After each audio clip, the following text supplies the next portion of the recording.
I'm working right now on the binding for Brianna's quilt, all hand embroidered on the front. I kid you not, those are hand embroidered stitches right there, every one of them.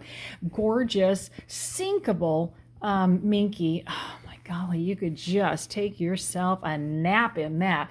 Doing the binding on it right here. I cut my binding strips a little bit wider because I'm compensating for the binding right here. I'm going to tell you a big trick about binding right now. Take just a minute to like and subscribe so that you can get all of the tips that I give. I try to give different tips on all of my videos so people can learn as much as possible and increase your quilting benefits right here. Follow me on Instagram and Facebook, where you're going to get some pictures of these quilts. But right now I'm going to show you. Like I say, I'm working on the binding process, and I've come across a special situation that doesn't happen that often, but when it does, I like to make a big deal about it. I am down to the corner.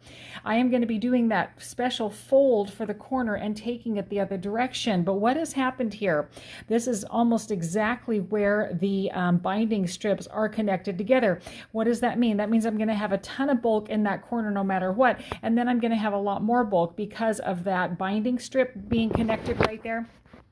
So I am literally going to pick that out across here. I'm going to, we're going to one-hand it. I will end up bringing it up as far as I can this direction and reattaching it. And that way the splice will be way up here rather than right down on top of that corner edge. As you know, it's going to cause plenty of bulk just with the fold as it is. So we want to reduce as much bulk as possible.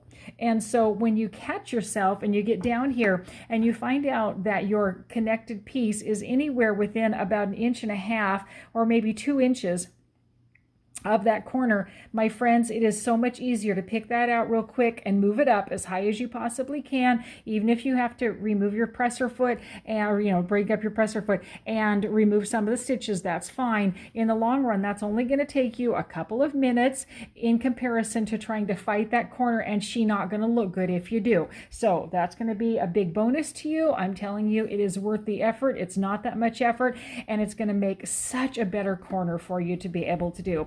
Questions, comments, put them down below. Let's have a discussion. Send a quilt over here to Brenda's Quilting Studio. When you follow the arrow here, it will take you to another of Brianna's quilt getting stitched out with other tips and ideas. Stay tuned so you can see how the corners turn out. And like I say, if you don't see it here in a video, check it out on Facebook. You'll see some pictures over there. Happy quilting!